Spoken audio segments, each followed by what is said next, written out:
He would be one of the 13,000 who would die at Andersonville and is buried in the National Cemetery. Captain Henry Wirtz was the only man to be executed for war crimes after the end of the war. Yes, he was. He's arrested here in early May of 1865, actually down in Americus, Georgia, where he was staying, he and his family.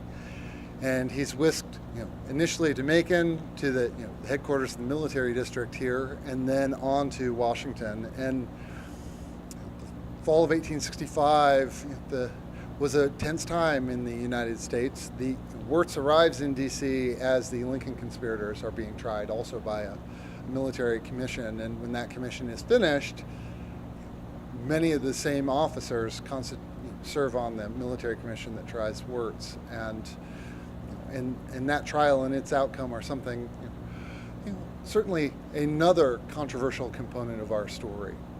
Now, I know actually during his tenure here and in charge of the camp, if I'm not mistaken, some of the texts that I've read said he actually sent representatives of the prison population to Washington to plea for an exchange or for help. Mm-hmm. Yes, he did.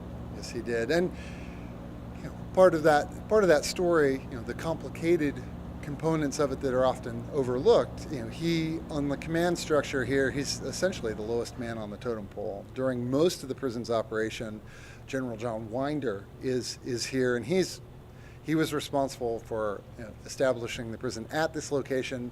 Most of the prison's operational decisions were made by him. Captain Wirtz oversees only the prison stockade and what goes on within it. Our trip to Andersonville National Historic Site continues after this break on Todd Wilson's Georgia Journal. I hope you'll stay with us.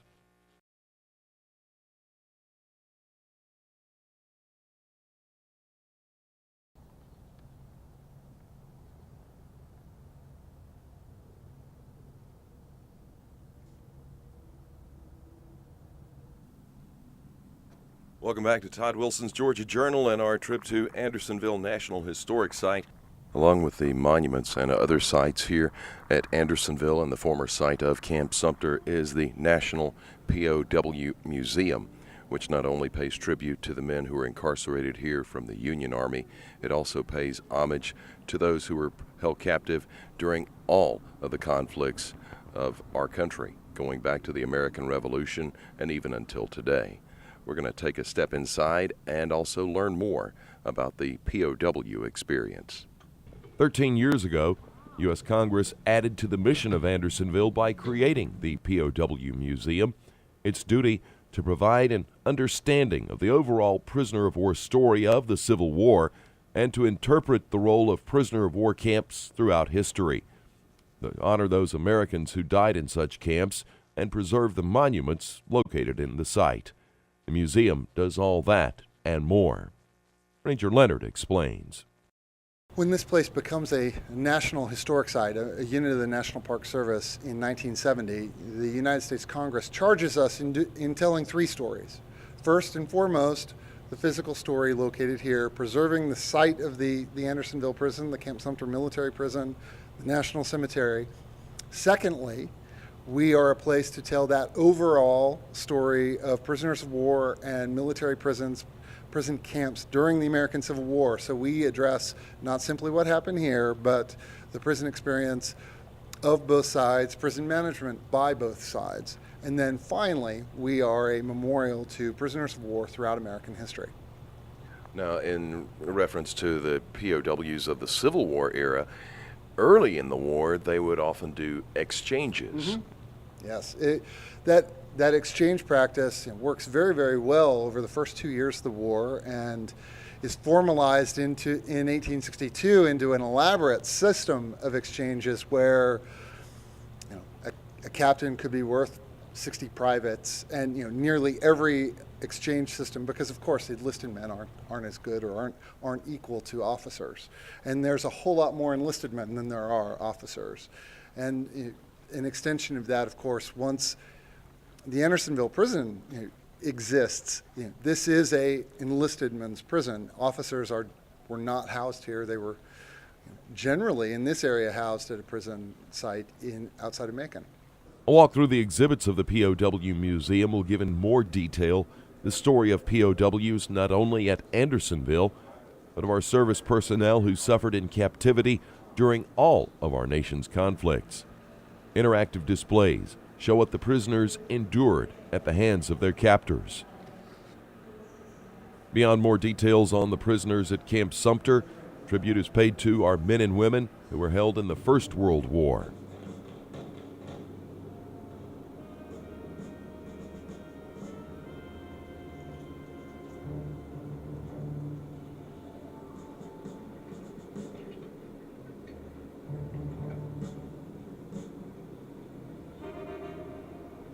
World War II.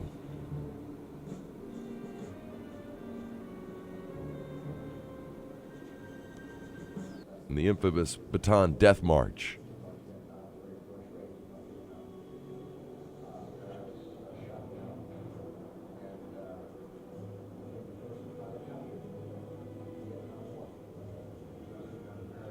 Korea and Vietnam.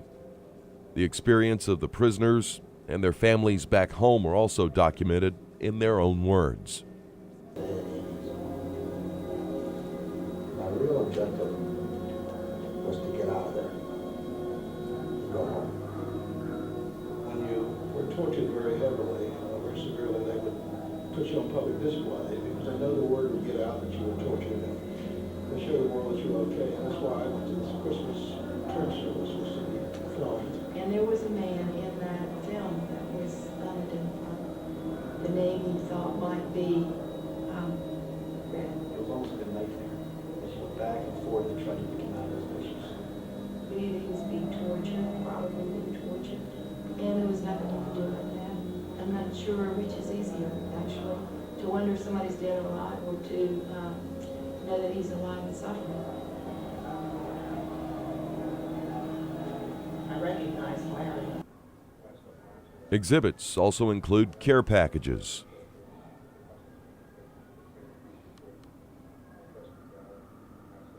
tools the prisoners made for survival, portions of diaries,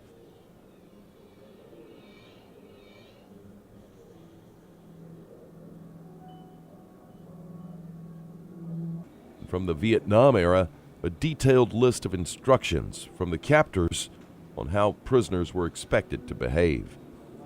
Learning of the experiences and tales from the family and survivors included at the museum make the story real and show that a POW in World War II was nothing like an episode of Hogan's Heroes.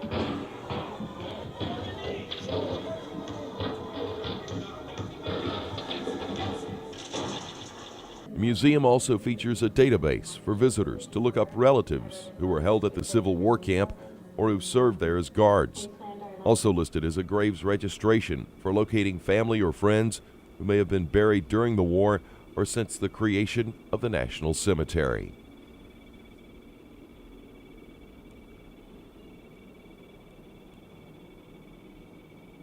You also have an archives unit here that can help people do genealogy. Well, we have a small research library, and if you let us know in advance, there's a few resources there. In the lobby of the museum, we have a database computer that has, especially, focuses, of course, on Andersonville prisoners, but does attempt to, like the park, address the larger prisoner of war experience across American history. And so there are some entries for later wars, World War II, Korea, Vietnam. The museum also features a gift shop with memorabilia for sale, ranging from miniature cannon to replica ammo used in the Civil War to books specifically on Andersonville and the Civil War,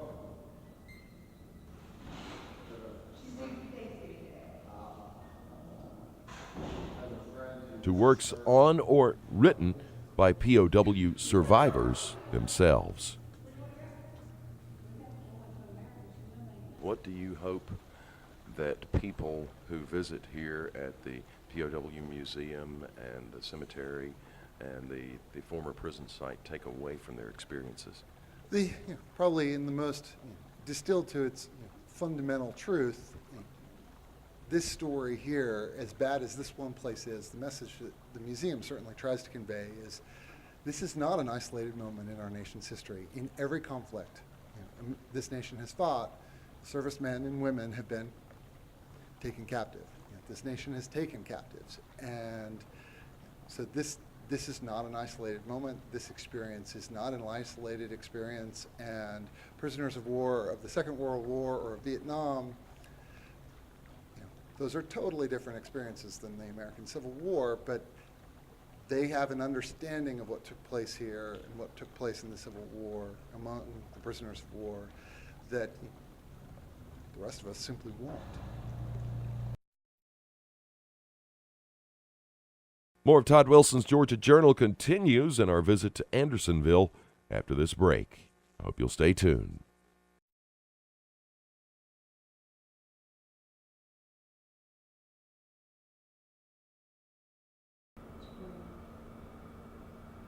Welcome back to our tribute to veterans, and in particular to prisoners of war and to our honored dead on this edition of Todd Wilson's Georgia Journal. We've come to Andersonville, National Historic Site, the scene where Camp Sumter once stood, along with the markers placed there by states honoring the prisoners. We've stopped in the POW Museum and learned more about the experiences of the men and women who suffered, survived, or died while being held by enemy forces. The third stop at Andersonville is the National Cemetery. The cemetery began when Camp Sumter was operating in February 1864. It would become the final resting place to over 13,000 Union POWs who died while being held at the camp in its 15 months of operation. Now, beyond just the Civil War and the cemetery area for the Civil War era POWs, you have the current National Cemetery, which is in use today. Yes, the Andersonville National Cemetery, it begins as the burying ground of those Union POWs, but today it's a national cemetery, in the same sense as Arlington or other national cemeteries. We use the same eligibility criteria, and we are an honorable resting place for America's servicemen and women and their spouses. And last year we had 200 funerals, burials in the cemetery, and we had just funeral just yesterday. After the war, other prisoners and combat fatalities who died in the region were also taken there for burial. Nearly 500 of the men buried here during the Civil War remain unknown. Like the prison grounds, many states took time to erect monuments to their fallen. They stand watch over the dead.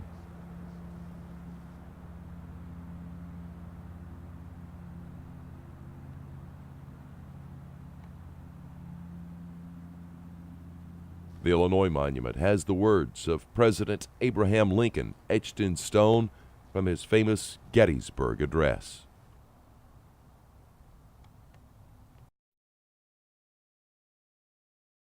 That from these honored dead we take increased devotion to that cause for which they gave their last full measure of devotion.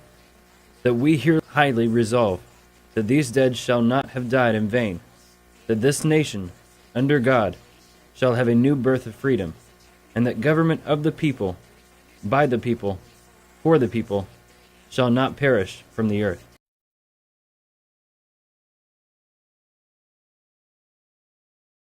The mystic cords of memory, stretching from every battlefield and patriot grave to every living heart and hearthstone all over this broad land, will yet swell the chorus of the Union, when again touched, as surely they will be, by the better angels of our nature.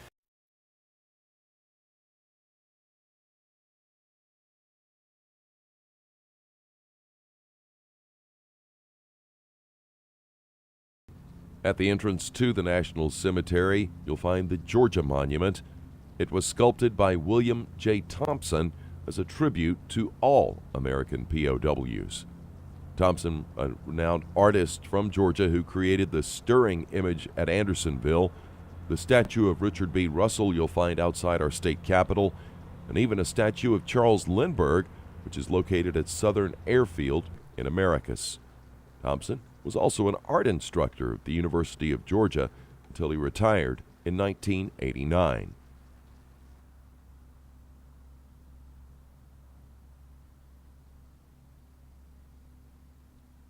Since it became a national cemetery in July 1865, other men and women have been buried at Andersonville. Today, there are more than 18,000 service men and women and their spouses buried here. The National Cemetery is still in use to this day.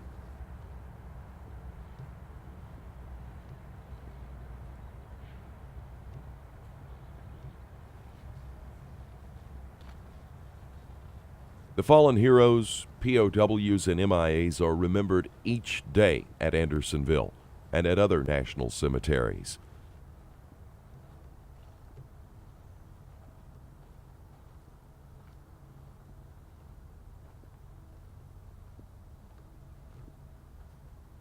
According to data compiled by the Vietnam Veterans of America and the National POW MIA Committee, the numbers of Americans captured or still missing in action in all major wars since the Revolution are as follows.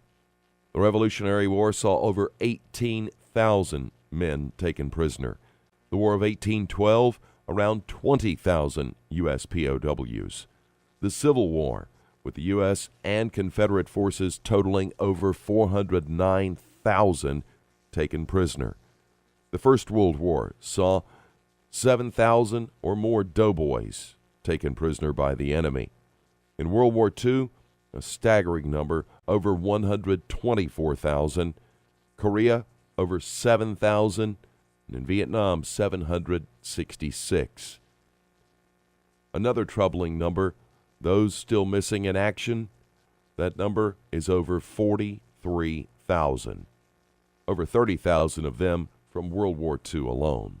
If folks are interested in more information about Andersonville, nps.gov is the website, correct? Yeah, we, as a national park unit, you can find us there if and it's nps.gov/ANDE. The first four letters of Andersonville will get you directly to our information.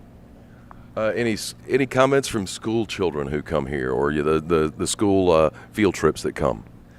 Well, often they're traveling a couple of hours to get here, and then they spend an hour or less, and so we're in some respects we're just playing catch up during that time to hope that they gain a little bit of understanding of the place beyond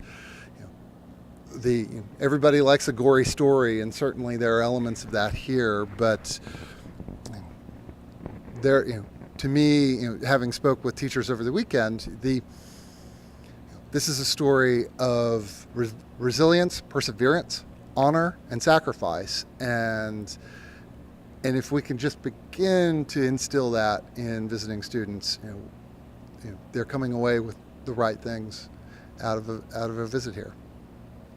Eric, thank you so much. We're glad you're here today. It's an honor to be here and a privilege. And of course, part of the Park Service is celebrating or honoring and remembering the sesquicentennial of the American Civil War. It started this year and goes through 2015. So for all you history buffs out there, I urge you to come and visit Andersonville and the many state and national historic sites that are linked to the American Civil War. The story of the prisoners of war, whether here at Camp Sumter, Andersonville, or First World War, on board ships during the American Revolution being held by the British, the story that you can take home from a visit to Andersonville is freedom isn't free.